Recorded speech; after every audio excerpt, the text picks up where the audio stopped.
NWPRC.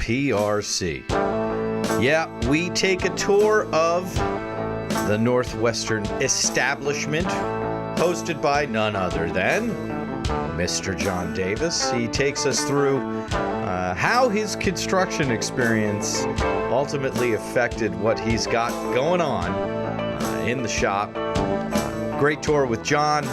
Learned a lot as always. Okay, so I just walked into NWPRC. Well, we've got John Davis here. The first thing I noticed was the giant sign on the corner. I was not expecting that. Yeah, and actually back when I opened it, when I opened this place in 2011, this is my third foray into the industry, but that was thought to be crazy. And actually when I opened this place, I got no less than 6 lawyers that called me with concerns about what I was doing, because not only do I have giant signage, but I'm out here in more of a residential area. I'm not, in a post-apocalyptic hellscape, kind of, the industrial areas of Seattle and everything. But that's why I really like this place. At the time that I was doing it, I thought it was just really cool and cutting edge. And, of course, I'm still here, so apparently the signage didn't matter that much. Right. It did call attention to you, which it turns out wasn't a bad thing. Well, it's a matter of, I'm a policy guy, and I guess with me, policy needs to be, it's not enough that you have a theory. The theories have to be tested. And so this, for me, kind of was a theory to be tested. But you see my signs are very large, but they also contain no reference to marijuana whatsoever. There's no leaves on them. They're very simple. They're stylized. It says that we're here, but it doesn't say what we do, because we are in a residential area. And I get lots of soccer moms, that go by. And the policy rule with soccer moms is don't make them have an uncomfortable conversation with their child. Yeah. And that's policy. Yeah. If it's just a sign that happens to be green that says a couple of words, no one's going to notice under the age of whatever. Yeah, exactly. No one's hip, but that's how my signage is designed. If you are hip to the scene, you'll know immediately what we do. Right. But if you're not, we could be anything. We could be a MRI or, whatever, any sort of healthcare provider. There we go. All right. So the as far as signage is concerned, one of the most prominent signs when you do walk in is for an elected official. Yes, it is. It's for Lisa Erbold. And Lisa Erbold went through a manual recount, and she won. And, we're here at Northwest, we're very engaged in politics in state and actually federal from our little organization. But the city of Seattle has always been something that, we've known that we have to be relevant in. And also I produce Seattle Hemp Fest, which is, everyone thinks at this point in history that Seattle Hemp Fest, oh, well, geez, it's a slam dunk. You guys have been doing it for 25 years. No, there's always issues. So you want to make sure that you have some friends on council. And actually with Lisa, I've known Lisa for many years. She's a wonderful person and the right person to be on council. But also I threw her first fundraiser for for being elected. So, and it's not like you're paying off officials, but it is great to have people on council that you can have conversations with that will, pick up your call, if you have any issues. I'm aware that every single industry on Earth and in the United States of America has a lobby. Yeah. So I feel like that's just the way things work. Well, yeah, I know. But sometimes in the cannabis industry, there's lots of, I guess they consider themselves purist. Yeah. But if you engage whatever, like a normal business, somehow you're not doing it right, but it is. I mean, you're a business that's regulated. Those regulations are new, and sometimes they're kind of ad hoc. Mm-hmm. And so it is wonderful to know your elected officials, and I have great relationships with police, prosecutorial figures, the council, the mayor's office, elected officials at state and even national level. Yeah, and you've talked to us about that before. I was happy to see a little sticker behind the wall here, right, prominently placed in the upper corner in support of the Kings County Police. Oh, absolutely, absolutely. And King County Police, the sheriff's office is John Urquhart is our sheriff here in King County, and I gotta say, John is a wonderful, thoughtful guy. And if you talk to him, his main concern is public safety, and isn't that wonderful from a police agency? Right. Protect and serve. Protect and serve, exactly. And I mean, that guy actually does that. He's a great guy. All right, and you talk about ever-changing regulations, which you and I happen to talk about often. Mm-hmm. Here's an important notice for patients in between 18 and 21 years, prominently featured. What does that say? Well, what it says is that before 5052 passed, here is a medical place. We could serve patients 18 and up.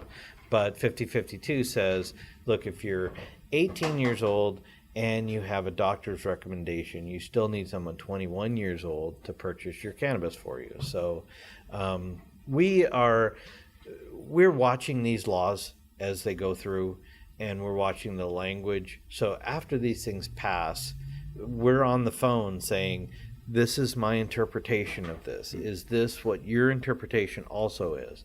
And, the interpretation of the law is that we may no longer serve anyone under the age of 21 at the counter. Designated providers that are 21 plus may, and even under 18, you have family members and there's certain rules. But we want to make sure that everyone knows what the law, because really you don't get a lot of straight answers out of what the law actually says. So here it is, right on our wall, type of thing. And as you look around, there's many postings. Indeed, we're going to talk about all of them. Right, that says, okay, attention, here's the nuances of the law. Here's what's going on. Before we get around the corner, we got food bank, giving back to the community, prominently featured on the way into the sitting area. Why, besides feeding the hungry, is this important for you to have at NWPRC?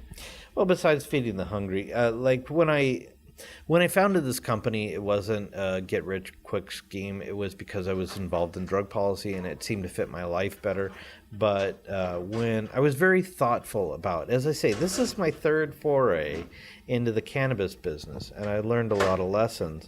And what I wanted to do when I founded this company and I set it up is to bake in kind of like a Google, don't be evil kind of corporate thing, and to make sure you're giving back to the community in whatever ways you can. But as a policy guy too, giving back to the community is a very, very good idea, right? To make sure, like, we're here, and like the stakeholders around here, they don't know you. They don't know the intricacies of your business. You're judged. Like, there's prejudice. I don't know if you noticed, but there's a little prejudice. Slight. Yeah. And to make sure that you're, when these people look at you and say, these people are taking from the community, to make sure you're reinforcing at every junction, no, you're giving back to the community. You are making the community better by your presence. And, back in the day, 2011, my charging sales tax was a very, very controversial thing in my community. And as I say, the lawyers were calling me up and saying, look, you're crazy about doing this. But, what it turned out to be is a very good thing, because the powers that be respected that, you're carrying the water along with everyone else. And look, hey, it's the holidays, and there are people that are hungry, and we want to give back. And also, it's nice to be seen. Look, because we're here, people are eating. Yeah. and eating Yeah. is a good thing. Yeah, eating is a good thing, absolutely, especially if you're hungry. On the money-making thing, I noticed the ATM service charge is the lowest I've ever seen. I think it was 50 cents. 50 cents, Yeah. yes. And that's only because we're required by the banking institution to pay 50 cents. Our ATM isn't a way for us to make money. It's simply, we put it here as a convenience to the consumer. Yeah, it's next to the counter. You mentioned sales tax. There's another posting, about effective July 9th regarding sales tax. What's that say there? Well, it's one of the oddities about 5052 that in the language, and I actually had to get with the powers that be on this. When I read the language, I was like, this says to me that I no longer charge sales tax at the counter, and I actually went to the Department of Revenue with this in writing that says, look, I'm not a lawyer, but I studied this stuff a little bit, but I know that I'm required to charge sales tax on retail sales, but I also know that I am forbidden by law to levy a tax on behalf of the government that the government does not require me to do. So, okay, I'm in this weird thing. Tell me which one is right. Yeah. And if you tell me to pay sales tax, hey, that's on you. That's your interpretation. I'll charge sales tax, and actually, I prefer to charge sales tax because I view it as giving back to the community. But no, it turns out that what they said was, well, in our reading of this, if you are a collective garden under 69.518.085. Not to be specific. Believe me, I study this stuff. We know, John. I'm crazy. But then you don't charge sales tax. Yeah. And I'm like, I'm not falling for this one, DOR. Right. What do you consider a collective garden? Because look, my organization was set up as a collective garden and a collective garden management organization, and also the city of Seattle requires me to be a collective garden. So I believe myself to be a collective garden, but if you come back later and say, well, we don't think that you're a collective garden because of blah, blah, blah, and come back and say you owe us a bunch of tax, that's going to be an issue. But had to go back and forth, and that's why it is the 9th that we did it, because it took me that long to get a ruling. Right. And then it was, actually the funny part about it was 8 days past when I wasn't supposed to be charging sales tax. So I had to take that 8 days and try to give back the tax that I had levied, right? And I asked the Department of Revenue about this, and they're like, yeah, don't give it to us because that's not real tax. Give it back to the consumer. And I'm like, so we had to go, and we gave back as much as we can, and the other is in a limbo account. Right. We're still looking for the people. We owe them 19 cents. Yeah, there you go. Cannabis kingpin, John Davis. Yeah, exactly. Talking 19 cents. All right, so we're looking at the counter here. There's kind of two spaces for bud tenders. What I immediately notice is that the glass shelves, which are, I don't know, call them 6 inches deep, are behind the counter, and they are eye level so that I don't have to bend down to look at your product. Yes, and I take umbrage with your characterization of my people as bud tenders. They have multiple uses, and that is important if the Internal Revenue Service is listening to this broadcast right now. But Fair enough. They are bud tending as we speak. They are not bud tenders. Yes, they are not bud tenders, but they are facilitating sales of a Schedule I controlled substance. Yes, I will admit to that. But like you see, okay, so when I open this, as I say, my third foray, and I was a builder in my straight career, a very successful one, $100 million plus projects, Right. award-winning and Right. stuff. But I did, one of my specialties was design build, because who needs an architect? They're kind of a pain. Really, and it led to overages, right? So I did a bunch of design build, and I've actually design build banks. I did 2 of them, and I did military contracting. So what you'll see in the lobby here is actually, and I did this all on cash flow, like my personal, but like the opaquing rule, policy, you should not see from the outside any cannabis ever, because that causes the conversation with the soccer mom. Right. So everything is opaqued. Well, this opaquing here is the same opaquing that the U.S. military uses to get blast ratings out of glass in retrofitting them. And I knew that. And I knew where to get it because I had done that. Military contracting was what I did right before I got into cannabis. Right. Yet another form of glass blowing. Yes, exactly. What you'll see here, this wall, it's nicely done in kind of pastel-y stuff, but my design, like this is double studded. It's a cord with laminated Kevlar plate. If you take a look at the counter and actually feel that, that's not a normal counter. What that is a very large beam, and you'll see the thickness of it. And it's attached on return walls, right? And the return walls are shear walls, and there's heavy steel in the walls that attach this thing to the walls. And on the other side, you'll see at every post there's a kicker, right? And all of this is designed to resist lateral motion, right? I didn't want to have bollards in the parking lot because that would make me look too much like a ghetto gun shop, right? But I mean, these places do get robbed because people have an idea about what you have on site, even if that's correct or not. And you might even have an extra 19 cents. I have an extra 19 cents someplace. Please, someone claim that. But if you steal a car and pull up to these doors, and back in through it, the doors are going to give. The screen that is meant to keep it so that you can't see the counter from outside, that's going to be some resistance, but it's going to give. Yeah. But if you hit this wall, forget it. Yeah, if you have enough momentum to get through this wall, you are not going to be able to physically rob the place after that. All right. So then understanding that, and, we see our friends at Solstice and the CPC and Mary's Medicinals, this product, as well as others, of course.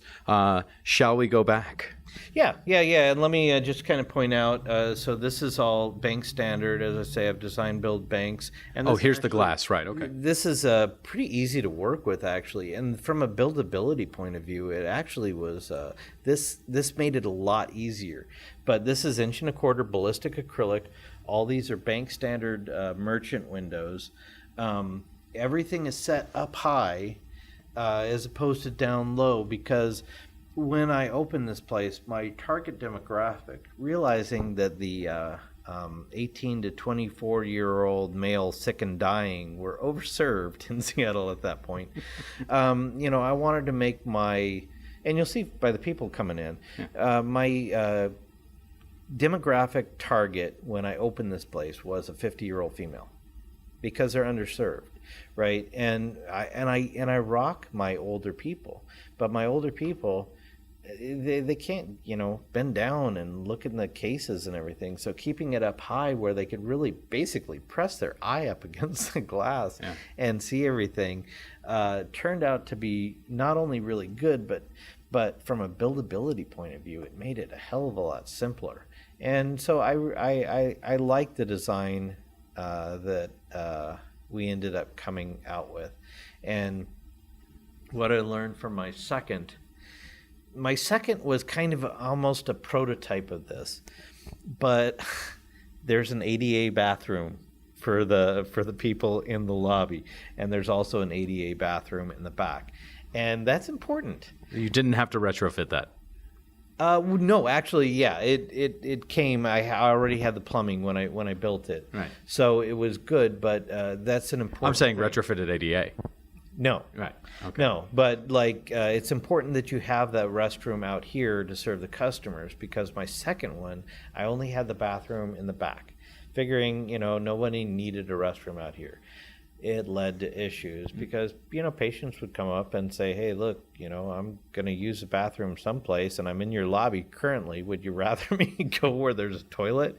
And, I would come into work and I'd be like, well, who's this guy behind security? It's like, well, he had to use the bathroom. So in order to get rid of it, it's the little touches, having the bathroom here. Have a bathroom. And actually, one of the things about it is police like to have a bathroom that they could just go to and they know they go to. So it's like, hey, police. Yet another service. Yet another service. Come to my place, use the bathroom, right? And, it's led to us having very good relations with our police. Just offering them a bathroom. Bathroom's more valuable than a donut. Oh yeah, and you can have a donut in the bathroom. We don't judge. Right. Here you'll see before I open the second door very much, you can kind of hear the acoustics of this room. Mm-hmm. This room is sound deadened. I got it open. Right. But in my second location, I realized what you're standing in is a man trap. And this man trap is like the wall out there. It's demolition resistant.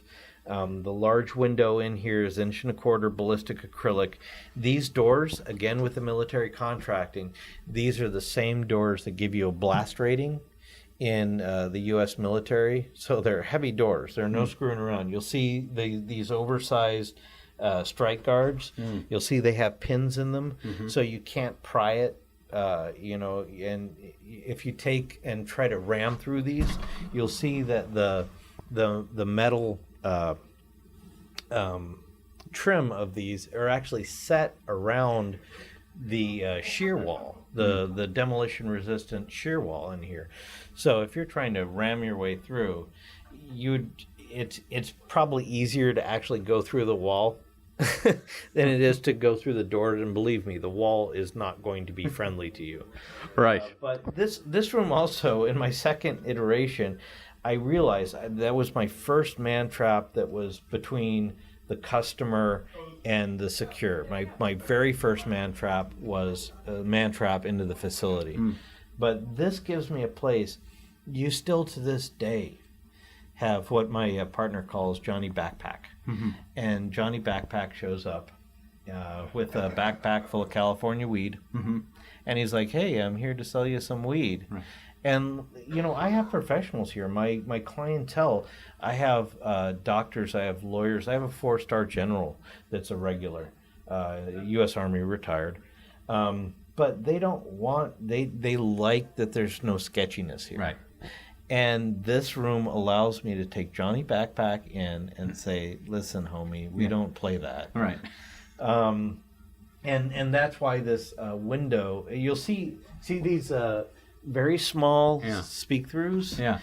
That's because I don't want necessarily anyone to hear conversations that are going on in here. Right. However, I do want Alpha Station, which is my prime register station right there. I want them to be able to hear if they're yelling. Yep. If someone's yelling at me, yes. Yeah, we should know that. We should know that. And you should be looking, and if someone stabs me, please don't let them in. Right. So now we're on the other side of the man trap. You can see the very large bolts we have. Yeah. And even with everything else, with those bolts closed, you are sealed in here. There is nobody getting in. And we have protocols. You can have all the security in the world, but the protocols are what counts. I mean, you got to do training. You could have the most secure facility in the world. If the people aren't trained, what's a good of it? You can see this says, do not take store keys into a live lobby. Leave keys here. Right. And that is a hard and fast rule here, that you are never to have keys to these doors when you're out in the lobby. And people are trained that if someone's out in the lobby and someone comes and puts a gun to their head, under no circumstances are you to allow them back here. What you are to do is you are to engage them verbally, remind them what the penalty for felony murder is in Washington State, and press the panic buttons that you'll see. Panic buttons. They're right under the counter. Well, and they're throughout the facility. Yeah. And wait for the cops to get here. when I had my initial, well, actually my second inspection by the police, the sharpshooters came out, and the sharpshooters were like, hey, look, we would love to tour your facility because, hey, in the eventuality that there's some sort of a standoff, we kind of need to know, what's The lay of the back land, here. yeah. Because what we do is we stand outside of pistol range with rifles, and if we can take a shot that, is a game changer, we take that shot. Right, and so they were very happy that we had the laminated Kevlar plate because that made their job easier. But, their comment to me was, we love what you're doing, but if there's ever a hostage situation here where you're standing in the secure area, that's going to be a real issue because what do we do? I mean, we can't even bust through the wall. What is the answer to that? Well, the answer to that is to never, ever allow a gun in here. Right. So we just keep it locked, and that's that. And sorry, can't help you. Yeah, exactly. And if you're putting a gun to someone's head out there, you're like, oh, well, I suppose you could squeeze that trigger, but there's going to be ramifications to you, and you're still not getting anything, So behind the stations here, back in this second room here, what are we looking at? What we are looking at is what's called a cost of goods sold, and that is an important designation. So for 280E purposes, you may not take any standard business deductions in the trafficking of a Schedule 1 or Schedule 2 substance. I traffic in a Schedule 1 substance myself, and as I've said many times on your show, are engaged in criminal conspiracy of all sorts. However, Yes. this area is where the packaging occurs. Okay. Now, when you're taking anything and putting it in a package for sale, that is part of the cost of the good, right? Absolutely. So that is a cost of goods sold. The cost of goods sold, many court rulings on this are always deductible. Therefore, this, and that's the key on 280E. You have to make that a initial allocation. Okay, IRS, some of my footprint is deductible.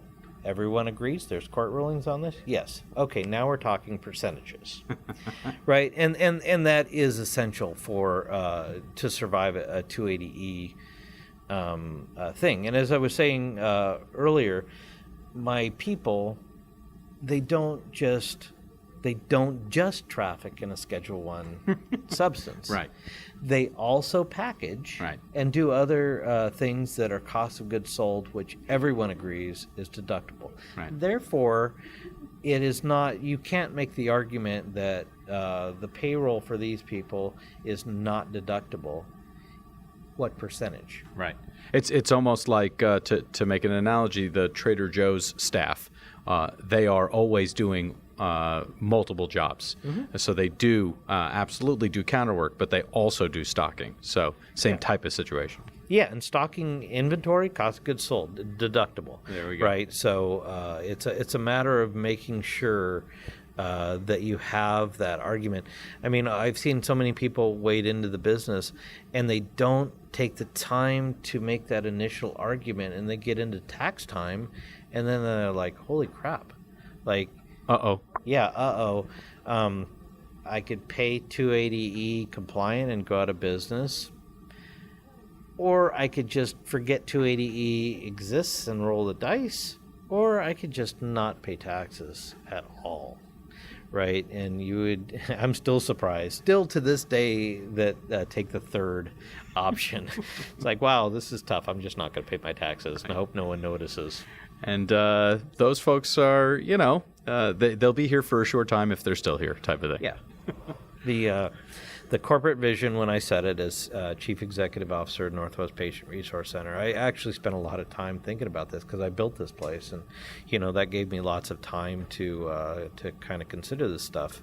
But the CEO is supposed to have the 5-year vision of the company.